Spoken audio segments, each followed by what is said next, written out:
ব্যাখ্যা যাচ্ছি না, কিন্তু আজকের দিনে দাঁড়িয়ে রাত জাগলে হবে না। বাংলার মানুষকে রাত জাগলে শুধু হবে না, রাত জাগুন আপনারা। গতকাল দেখছিলাম আমরা যে এক এক চন্দন সেন, দেবদূত, বাদশাহ, শ্রীলেখার সমস্ত অভিনেতা অভিনেত্রীরা নেমেছেন, আইনজীবীরা নেমেছেন, সবাই পথে নেমেছেন।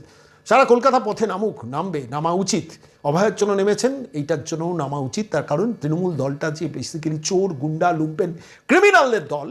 কলকাতার মানুষের বোঝা দরকার। কলকাতার বেশ কিছু মানুষ আছেন অপরচুনিস্ট, যারা তৃণমূলকে এখনো ভোটটা দেন। আমি আবার বলছি, যারা এই প্রতিবেদন শুনছেন, আপনিও একজন ক্রিমিনাল।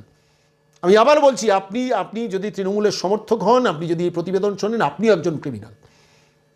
সমাজের সর্বস্তরে ক্রিমিনালাইজেশন করে দিয়েছে।